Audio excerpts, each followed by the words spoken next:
요즘 보기 드무신 분입니다.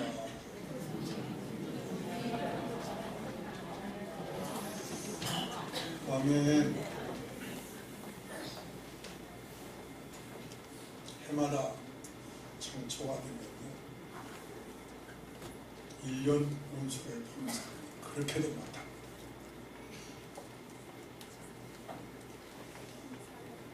안 믿는 사람들은 우리 그렇게 하거니 하지만 심지어 믿는 사람들까지 토종 비교 같은 것을 지니고 다니는 사람들이 꽤 많다고 합니다.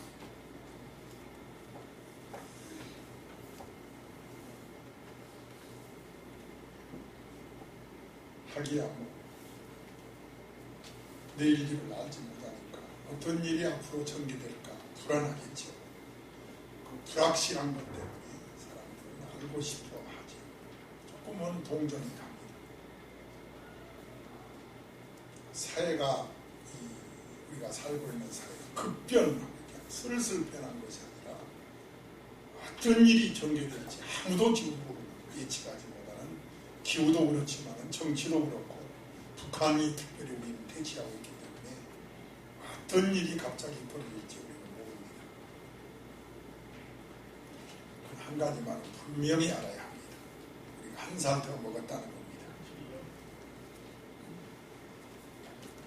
한 살 더 늙었어요. 이 세상이 그만큼 더 멀어졌어요. 언제인지는 모르지만은 죽음이라는 것이 그만큼 우리에게는 가까이 오고 있다 그 말인 것입니다. 세상은 날로 더 힘들어지고 있습니다. 최근 들어 우리 사회에 청년들 유행어가 있는데 혼밥족 들어보셨나요? 혼자 밥을 먹는 족속이 있는다. 3명 가운데 하나가 혼 해보세요. 밥족 그런 식종어가 등장합니다. 혼자 밥을 먹고 물론 혼자 생활하다 보니까 그렇게 밥도 혼자 먹겠지.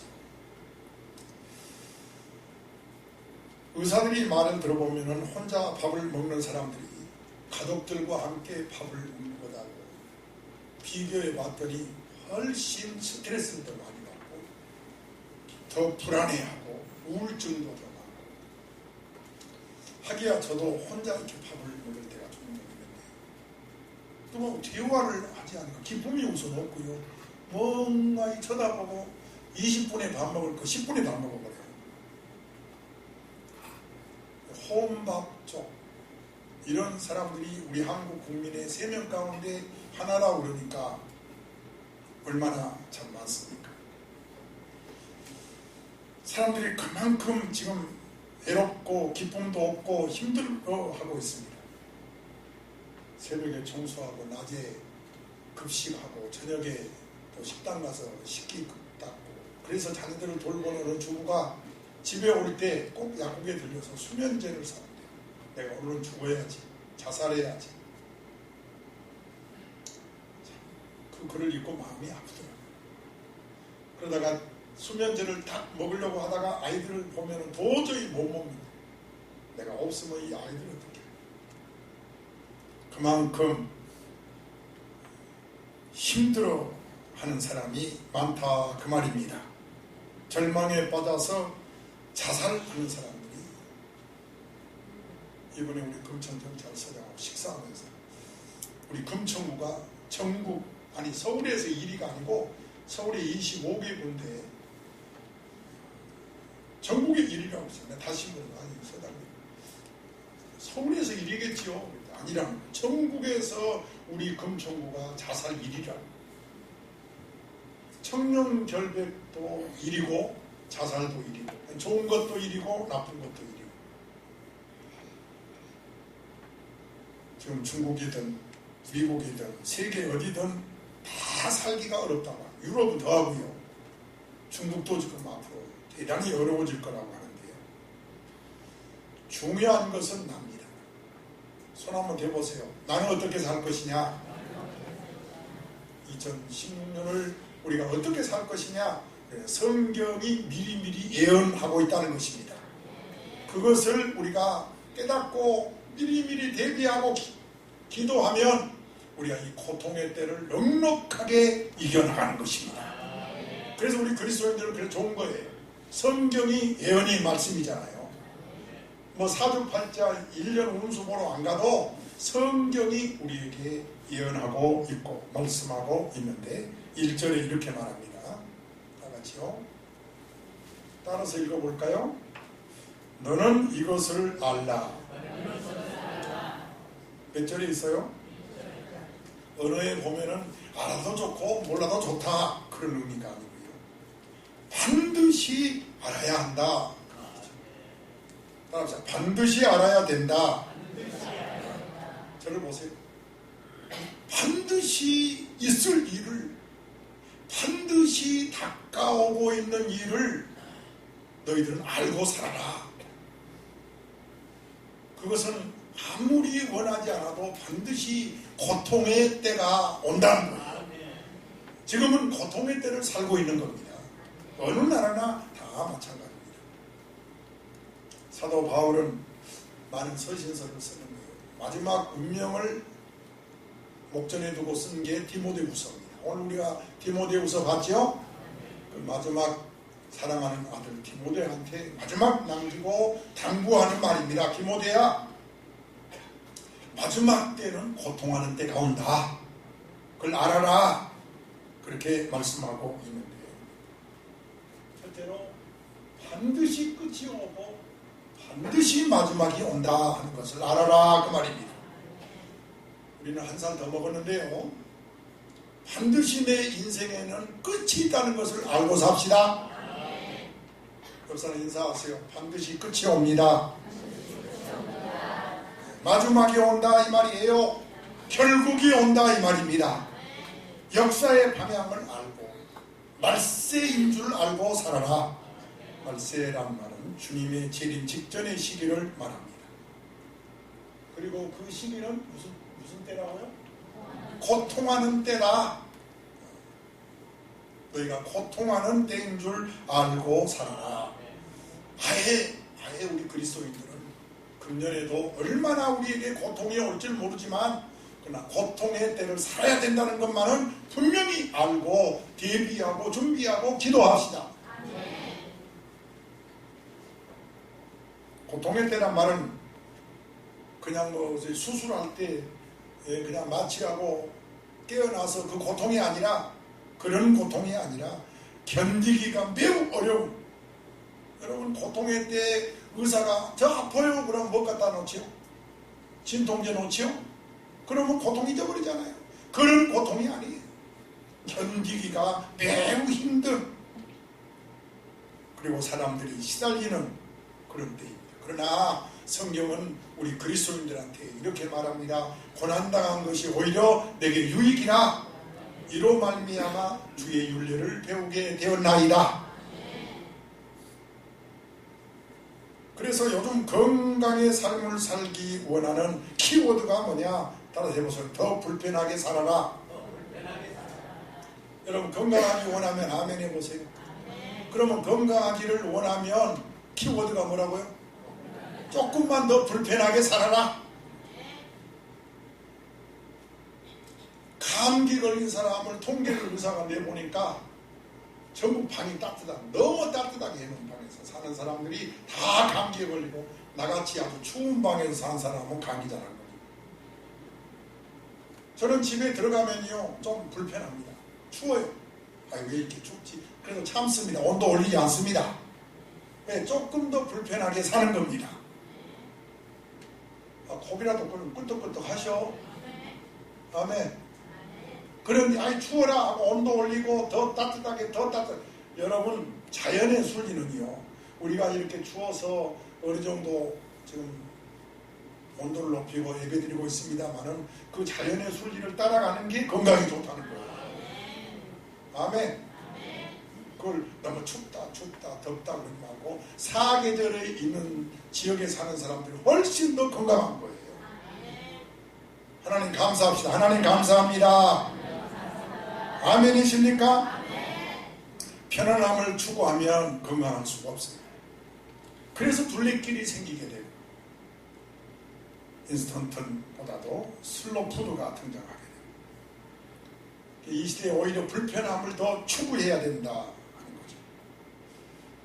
여러분 참고로 느헤미야에서 지금부터 소개할 테니까 여러분 집에서 읽지 않은 성경 잘 보시면 느헤미야를 중심으로 해서 이스라엘 백성들이 허물어진 예루살렘 성벽을 수리합니다.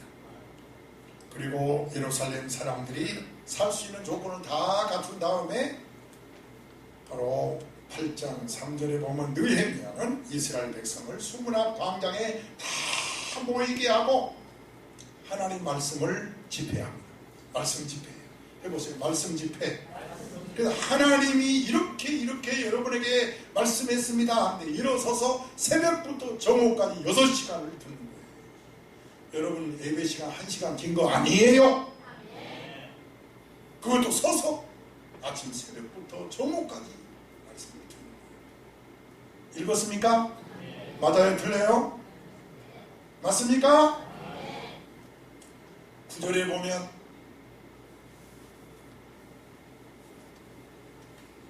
백성들은 말씀을 들으면서 나는 오늘날도 설교 들으면서 꼭 이랬으면 좋겠어요. 딱 회개하고 눈물도 흘리고 너무너무 마음 아팠어. 그게 하나님의 말씀이에요. 여러분 말씀 듣는 시간에 회개도 하고 눈물도 흘리면서 결심도 하면서 그런 축복의 시간이 되기를 바랍니다. 자, 이거지요? 12절에서 온 백성이 기쁨으로 집에 돌아갑니다. 음식을 나누며 즐거워합니다. 그리고 13절에서 이튿날 백성의 지도자들이 다시 에스라를 찾아갑니다. 왜 찾아갈까요? 하나님의 말씀을 밝히 알고자 하기 때문에. 여러분 우리가 마지막 때는요 하나님의 말씀을 밝히 알아야 합니다. 그래서 설교가 중요하고 가르치는 자가 중요하고 여러분이 분주하니까 그렇게 성경 읽으라고 잘 안 읽으시는데 이 시간만이라도 집중해서 말씀을 들으라는 거예요. 이 예배당까지 와서 스마트폰 만지지 말고 14절에 그들은 하나님 말씀을 살펴보다가 놀라운 걸 발견합니다. 바로 초막절을 지키라입니다. 해보세요. 초막절을 지키라.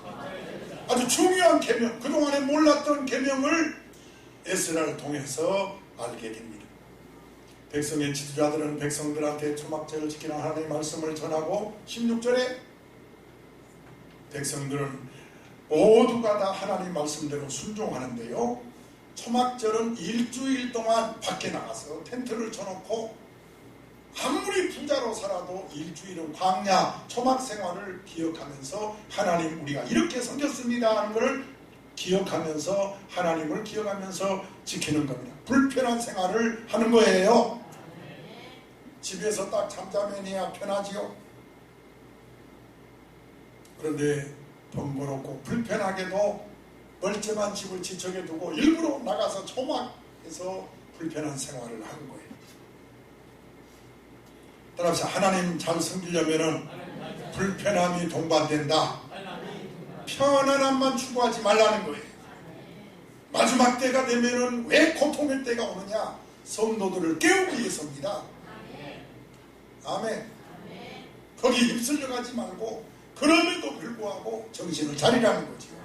그래서 고난당한 것이 내게 유익이라. 우리 믿는 자는 너무 편한 것을 좋아하면 안 됩니다.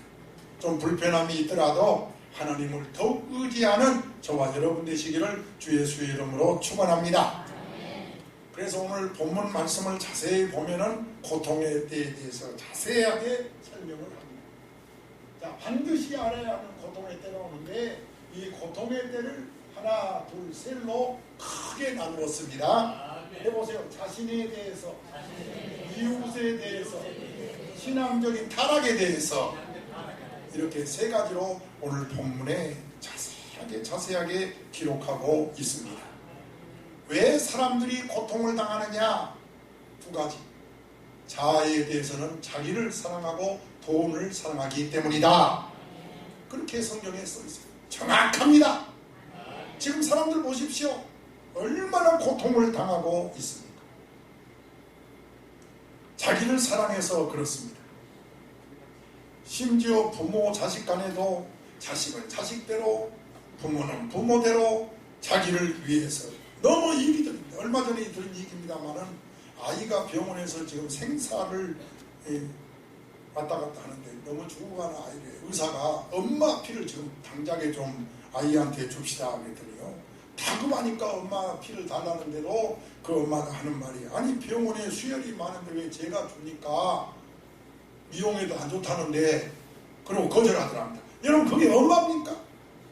하기야 요즘 자식도 죽이는 부모가 있는데 그런 엄마는 뭐 탓할 것이 못 되죠. 너무 이기적입니다.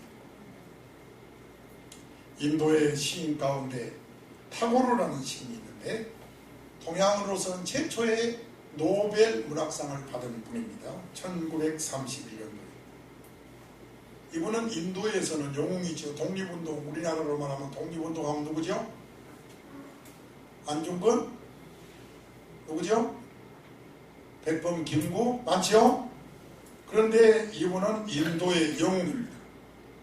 그런데 왜 우리나라하고도 관계가 있느냐? 우리나라가 일본 식민지 하에 있을 때 동방의 불꽃이라는 시를 써서 이 나라에 선물한 시인이 인도의 타고르입니다. 유명한 분이에요. 그런데 이분이 일화를 여러분에게 소개하려고 하는데 이분 집에는 불인 하인이 있었어요. 그런데 어느 날 하인이 3시간 동안을 기다려봐놔요. 그래서 타고르가 화가 막 머리끝나 오기만 와봐라. 하인이 1시간도 아니고 3시간이나 늦는 법이 어디가 있어. 당지하게 오기만 오면은 해고다 해고.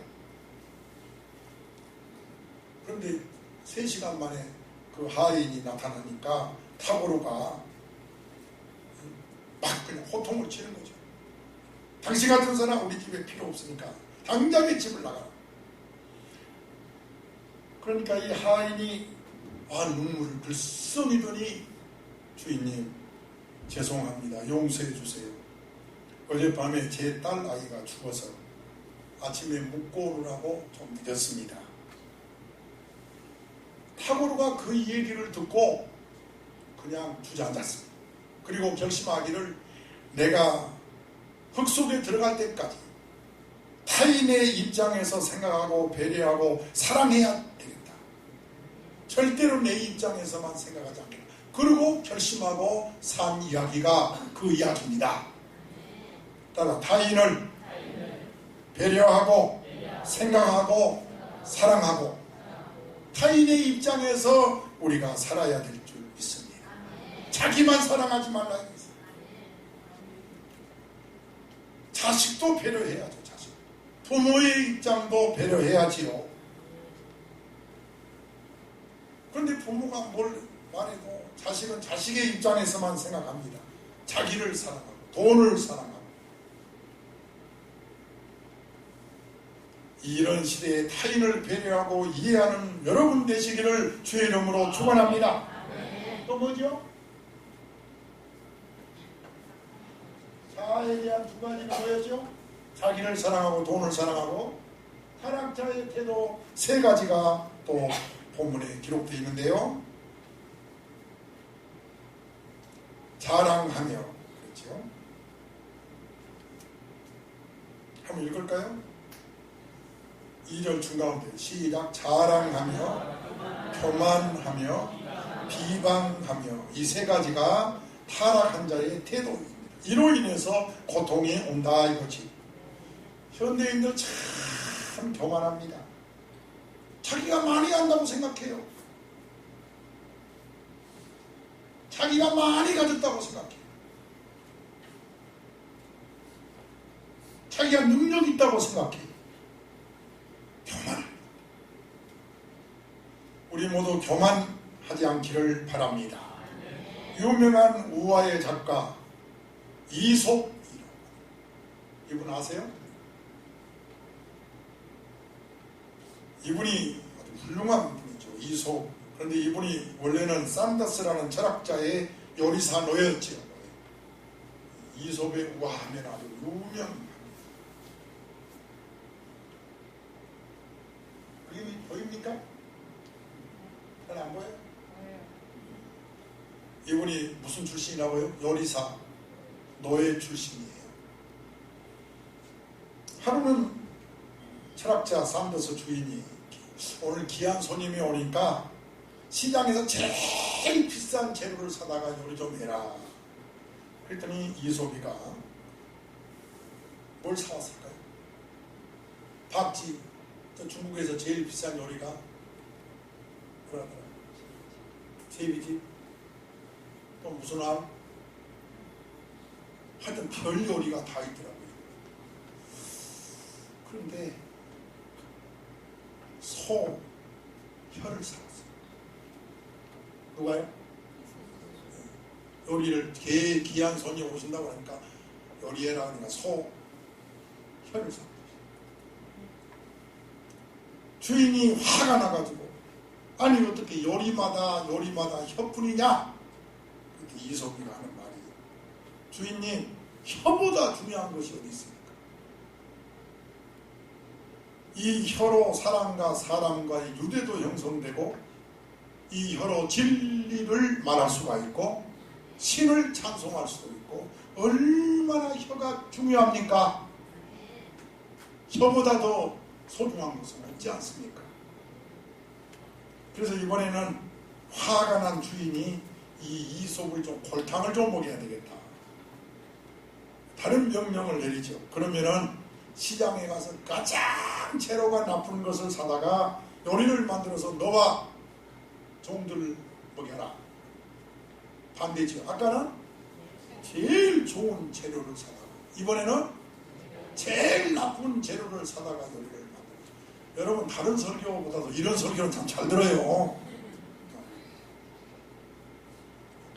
근데 이번에도 뭘 사왔겠어요? 소혀를 또 사왔어요. 주인이 화가 났습니다. 어떻게 요리마다 다 혀가 들어있느냐? 아니 세상의 주인이 혀보다 나쁜 것이 어디가 있습니까? 아까는 뭐라 했죠? 혀는 좋다고 그랬죠? 이번에 혀보다 악한 것이 나쁜 것이에요. 싸움의 원인도 혀고 질투의 원인도 혀고 분열과 분쟁의 원인도 혀고 비방과 비평과 비난의 원인도 기관도 혀입니다. 여러분 이 이야기는 우화의 주인공 이 이솝이가 전하고 싶은 것은 혀의 양면성을 얘기하는 겁니다. 좋을 수 있고 나쁠 수 있고. 야고보 4장 11절에 서로 비방하지 말라 이렇게 말씀하고 있습니다. 계시록 12장 20절에 우리 형제들을 참소하던 자가 쫓겨났다는 거예요. 누가? 참소하던 자. 바로 참소의 사탄을 말합니다. 비방은 성도의 아름다운 관계를 파괴시켜버립니다. 비방한 사람은 종종 자기 일을 정의의 십장으로 말하지만 그렇지가 않습니다. 여러분 2016년을 살아갈 때 제발 부부간에도 가족간에도 이 말을 은혜스럽게 하셔서 고통의 때를 보내지 말고 기쁨의 때를 보내시기를 바랍니다. 하루를 살더라도 기쁘게 사시기를 주의 이름으로 축원합니다. 지금 1호를 보내기 전에 제가 하고 싶은 설교예요. 할렐루야. 나이가 들어갈수록 부인은 확실히 바가지가 많아진 건 사실. 우리 아내 보니까 그렇죠. 근데 남자들이 그걸 알고 살아야 되겠더라고요. 나만 그런 게 아니라 어느 목사님하고 여행을 했더니 그 사모님 우리 사모님 더 하더라니까. 다른 또 사모님 보니까 거기는 막 가면서 막 꼬집어 뛰더라니까.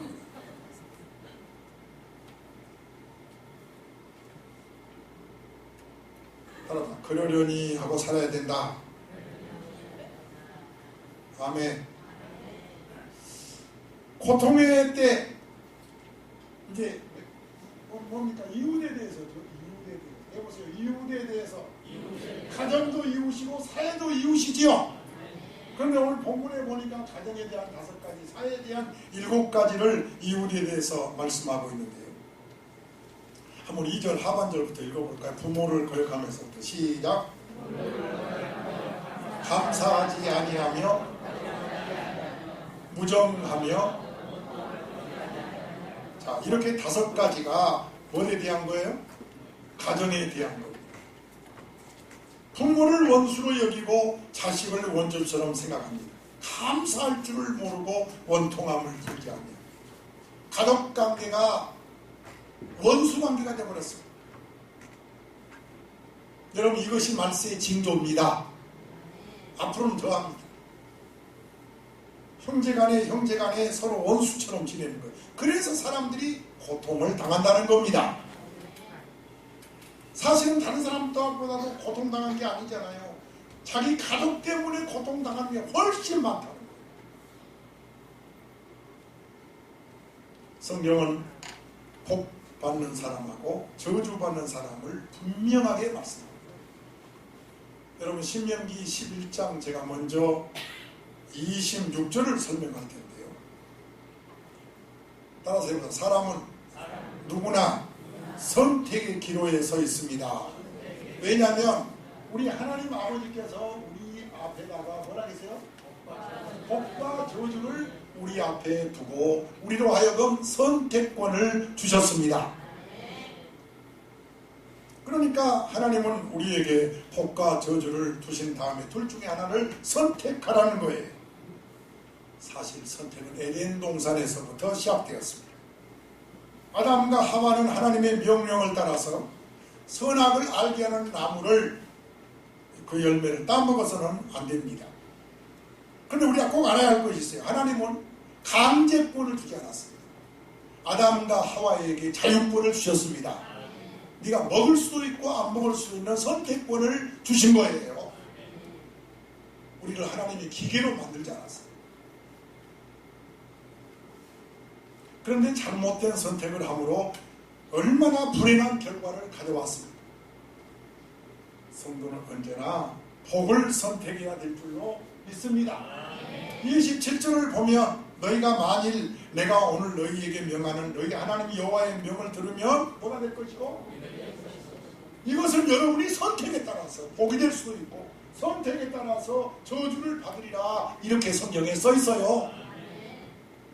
금년에는 여러분 선택을 잘하셔서 복을 받을지어다. 같은 장소에서 똑같은 하나님 말씀을 듣는 대로 은혜 받는 사람이 있고 상처받은 사람이 있습니다. 하나님의 말씀을 선택한 사람은 말씀을 들을 때마다 내가 변해야지 하고 아멘 합니다. 그러나 어떤 사람은 말씀을 들을 때 왜 나를 향해서 저런 말씀을 하시지? 그러고 시험에 듭니다. 바로 이것이 복을 선택하지 않는 자의 모습인 것입니다. 여러분, 하나님의 말씀을 들을 때는 상처받지 마시고 내가 변해야지 하고 아멘으로 받으시면 복을 선택한 줄로 믿습니다. 이 말씀은 다 같이 한번 읽어볼까요? 강대상에 가려서 한번 보이나? 시작. 너희가 만일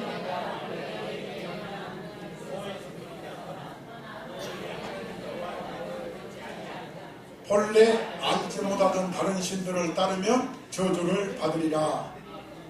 여러분, 하나님 명령대로 행하고 그 규례와 법대로 살면 복을 주시겠다고 하였습니다. 선택을 잘 하셔서 2016년에 여러분의 가정에 고통이 없고 복된 가정이 될지어다. 이렇게 이웃에 대한 가정을 말씀하고 있습니다. 사실 가정이 평안해야 정말 고통이 없어요. 그래서 디모데에게 사도 바울이 마지막 때 고통이 온다면 가정 때문에 온다는 거예요. 여러분, 이 5가지를 꼭 기억하시기 바라고, 이웃에 대한 사회 7가지는 3절서부터 모함하며서부터 읽을까요? 자, 모함하며 시작. 사나우며 선한 것을 좋아하지 아니하며 4절에 배신하며 조급하며 자만하며 라고 하였습니다. 그래서 사람들이 고통을 당한다는 거예요. 현대인의 특징 가운데 하나가 조급하며입니다. 빨리빨리입니다. 마지막 때가 되면은요, 빨리빨리 사람이 빨리빨리. 특별히 약속을 지키고 목회자는 약속을 생명처럼 여기기 때문에 나도 모르게 빨리빨리가 되거든요. 원래 나는 빨리빨리가 아닌데 약속을 꼭 지켜야 되겠다는 생각이 강박관념 때문에 빨리빨리가 돼요. 그것이 내 몸에 스며들어요. 여러분, 기차를 지금 비행기를 타는데 차가 막혔다. 그러면 막 마음이 불안합니다. 그렇죠? 그 시간에 가야 되는데 못 가니까 막 불안한 거예요. 이 조그만 것이 우리 마음에 고통을 준다는 겁니다. 알았으면 아멘. 그게 불안한 거예요. 불안한. 그러니까 그 시간에 맞추려고 보니까 안 탈 택시도 막 타죠. 또 택시가 바로 오나 택시가 또 없습니다. 그럼 막 걸어가다가 어떻게 하나 뭐 난리가 화도 내다. 그래 화도 그때 생기는 거죠. 그래서 이 고통의 때를 성경은 여러 가지로 말씀을 하고 있습니다. 얼마나 빨리빨리인지 엊그저께 강명역에서 KTX를 타는데 목포 2시간 반이니까 다 도착하다. 손바닥바닥 나라가 너무 빨리더라고요. 미국이나 일본이나 자동차를 이렇게 운전하다가 갑자기 클락son 소리가 빵빵 소리가 났다. 그러면 자세히 쳐다보면 한국 사람. 틀림없게. 왜요? 한국 사람은 조급하다. 빨리빨리. 식사를 천천히만 해도 건강하대요. 우리 다 같이 박일규 집사님 쳐다보면서 시작. 식사를 천천히만 해도 건강하답니다. 박사님, 건강하기 위해서 식사도 천천히 하세요. 그러면 건강하다. 이 정도도 튼튼하십니다. 여러분, 이번에 우리 박 지사님 건강하기를 위해서 우리 기도했죠? 더 건강할 줄 믿습니다. 여러분도 다 마찬가지. 저도 마찬가지. 제가 병원에 가서 엘리베이터에서 이런 걸 봤네요. 가까이 보면 아름답고 오래 보면 사랑스럽고 너도 그렇다.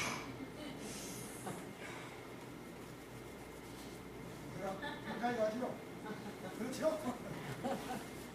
가까이 가면 뭐하고? 그럼 그냥 가까이 가서 보고 오면 안 돼. 오래 봐야 돼. 그렇죠? 오래 보면 뭐하다? 사랑. 멋지죠? 시를 이렇게 꼭 멋있어. 너도 그렇다. 이것을 저는 적용해 봤어요. 목회자가 성도들을 가까이 가서 보니까 정말 아름답습니다. 그리고 지나치지 않고 사람도 그렇지 않아요. 인간관계가 스쳐가는 사람이 있지만 그렇지 않은 사람도 있잖아요. 그렇죠? 음식도 오래 씹어야 맛있다고 그러잖아요. 모든 것이 다 그렇습니다. 모든 것이 다. 음식도 그렇고 글도 그렇고 글도 그냥 스쳐가듯이 읽어버리면 하나의 그냥 단어에 불과하지만 그 의미를 이 시도 운전하면서 생각합니다. 그러니까 이 시가 애워지기도 하고 해보세요. 가까이 보니까 아름답고 또 오래 보니까 사랑스럽고 너도 그렇더라. 이걸 예수님을 적용해봐요. 예수님. 여러분 예수님을 가까이서 보세요. 그리고 가서 예수님 안녕 주일 예배 드렸어요 안녕 그러지 말고 오후에 드려보고 요즘 우리 서집사님이 수요 예배도 나오고 금요 예배도 나오고 그게 뭐냐? 오래 머무는 거거든요. 오래 주님을 사랑한 거거든요. 여러분 그런 2016년이 되도록 해보시기를 바랍니다. 그 말은 빨리빨리 세상으로 예배는 그냥 간단히 들고 그냥 빨리빨리 이제 그러지 말고 그래야 여러분이 고통의 때를 벗어난다 이거예요. 이 성경 말씀이 2016년을 살아갈 때 여러분의 큰 힘이 되기를 주의 이름으로 축원합니다. 출애굽 이스라엘이 애굽에서 나올 때 바로 왕이 이런 말 하지요. 이스라엘 백성들을 내보내면서 따라합시다. 너무 멀리는 가지 마라. 성경 어딨냐고요? 출애굽기 8장 28절 말씀입니다. 한번 읽어봅시다. 시작.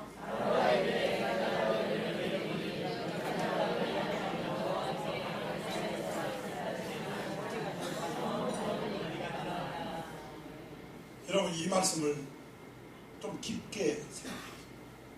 슬쩍 잊고 넘어가지 말고 좀 깊게 명상도 하고 묵상도 해보세요. 왜 바로가 그렇게 얘기했을까요? 너희 하나님 여호와께 광야에서 제사를 드리지 말라 드려라. 드리라 그랬어요. 그렇지만은 뭐라고요? 너무 멀리는 가지 마. 이게 마귀의 술책입니다. 마귀가 뭐라 하는지 아세요? 여러분에게 와서 속삭입니다. 네가 하나님을 믿되 너무 깊이는 빠져들지 마라. 그 말입니다. 알았습니까? 네가 예배를 드리되 너무 자주는 가지 마라. 그때마다 사탄아 물러가라 그래야 돼. 더 크게 아멘 하세요. 하나님을 사랑하되 적당히 사랑해라. 이게 바로 바로가 이스라엘 백성에게 한 말. 사탄이가 여러분에게 늘 속삭이는 추운데 오늘만 가지 마라. 지금 제일 멀리서 오신 우리 김영환 집사님, 춘천에서 주장님 부부인데 여러분 금년에요 참 고통이 없이 평안한 가운데 축복받았으면 좋겠습니다. 아멘. 새해는 하나님을 더 가까이 하고 더 깊게 만나시기를 축원합니다. 그러려면 너무 바쁘다고 급하다고 해서는 안 된다. 아멘이시지요? 가까이에서 더 자세히 보아야 됩니다. 하나님을 그렇게 생각하십시오. 그래서 히브리 3장 1절에 화면에 띄진 않습니다만 예수를 깊이 생각하라 그랬습니다. 그 말은 아까 뭐라 했어요? 가까이에서 보면 이쁘고 그랬어요? 아름답다고 그랬어요? 아름답거나 이쁘거나 아름답고 그리고 더 오래 보면은 더 사랑스럽다. 우리 예수님이 그런 줄로 믿습니다. 더 열심히 예배 한 번 드리고 두 번 드리고 성경 한 번 보고 두 번 보고 그렇게 해보세요. 고통은 멀어지고 축복은 여러분에게 더 가까이 올 줄로 믿습니다. 마지막입니다. 자, 고통의 때 자신에 대해서 이웃에 대해서 다 말씀드렸어요. 신앙적인 타락을 말하고 있습니다. 우리 성경 읽읍시다. 4절에 쾌락 사랑하기를 뭐라고 했죠? 하나님 사랑보다 더. 시작. 5절 경건의 모양은 있으나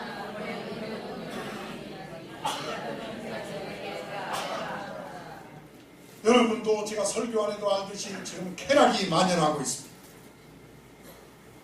거룩한 순종은 사라지고 형식만 하는 형식만 남아있습니다. 성경은 지식뿐이고 감동이 없습니다. 영적 기도 생활은 갈수록 없어지고 감사와 감격은 없고 기계적이고 습관적으로 교회만 왔다 갔다 합니다. 바로 경건의 모양은 있는데 경건의 능력은 없습니다. 그러니까 쉽게 넘어지고 흔들려버려요. 하나님을 두려워하는 마음, 하나님을 사랑하는 마음이 능력을 생산합니다. 바로 경건이 축복을 가져옵니다. 여러분 2016년 꼭 능력 있는 삶을 사세요. 축복을 경험하세요. 그러기 위해서는 먼저 제사함을 받아요. 저는 왜 마태복음 9장을 소개하냐면은 이 침상체 중풍병자를 사람들이 예수께 데려왔거든요. 9장 2절에 읽고 있지요. 예수님이 이 중풍병자 문제를 해결하는 데 있어서 더욱 중요한 것은 중풍병을 고치러 왔는데 중풍병을 우선으로 하지 않고 내면의 문제부터 해결해 주시더라 그 말입니다. 중풍병자에게 병 고치는 것이 우선이죠. 그러나 예수님은 안 그랬어요. 먼저 내 제사함을 받았느니라부터 하셨어요. 사람들은 중풍병만 고치면 된다고 생각했지만은 주님은 그 내면에 있는 죄를 보신 거예요. 우리 인생의 진정한 문제는, 근본적인 문제는 죄라는 거지요. 사람은 몸만 멀쩡하면 된다고 생각합니다. 그러나 오늘 이 예배 참석한 여러분은 숨어있는 죄 문제가 해결돼야 된다, 이렇게 믿으시기를 축원합니다. 그래서 마태복음 9장 3절 4절에 예수님은 중풍병보다도 이 속에 무서운 죄를 지닌 사람들을 의식하고, 그리고 속으로 이런 악한 생각을 하는 사람들을 지적하는데, 너희가 어찌하여 마음에 악한 생각을 하느냐. 해보세요. 너희가 어찌하여 마음에 악한 생각을 하느냐. 주님이 깨뜨려 보는 것은 외적인 문제가 아니고 그 마음속에 악한 생각을 보신 거예요. 그래서 6절에 말씀합니다. 시작.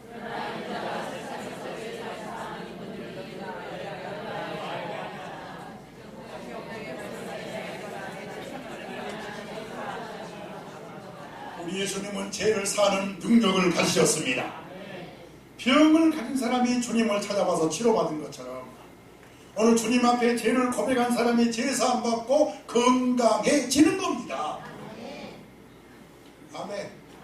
죄는 그대로 숨겨놔두고 병만 낫기를 원하지 말고 먼저 제사함을 받고 병 낫기를 원하시기를 주의 이름으로 축원합니다. 더 크게 아멘. 한마디로 타락하지 맙시다. 그러면 여러분, 고통이 여러분에게는 있기는 하겠지만 넉넉하게 이기게 될 줄로 믿습니다. 해보세요. 자기 사랑은 뭐예요? 존재를 상실한 것입니다. 돈 사랑은요, 가치를 상실한 것. 쾌락 사랑은요, 목적을 상실한 것입니다. 하나님 말씀 우리에게 분명히 가르칩니다. 두 가지입니다. 결론이에요. 우리는 이것을 알아야 합니다. 그리고 돌아서라고 합니다. 아멘. 그래서 우리 예수님이 모범을 보이시지요. 마태복음 4장 10절에서 사탄이 가와서 시험할 때 사탄아 물러가라 하고 호통쳤습니다. 마태 16장 23절에도 사랑하는 제자 베드로가 십자가를 말릴 때에 사탄아 내 뒤로 물러가라, 너는 나를 넘어지게 하는 자로다, 호통을 쳤어요. 그리고 마태복음 26장 39절에 내 뜻대로 마시고 아버지의 뜻대로 되기를 원합니다. 여러분이 금년에 쾌락 사랑하지 않고 경건하게 살고 또 가정을 귀중하게 여기고 마지막 때에 이런 것으로 말미암아 오는 고통들이 여러분에게는 떠나가 버리고 하나님의 은혜와 축복을 받는 2016년이 간절히 되기를 바라는 마음으로 오늘 이 점을 통해서 주님은 이 말씀을 여러분에게 주신 줄로 믿습니다. 아멘. 오늘 제목이 뭐예요?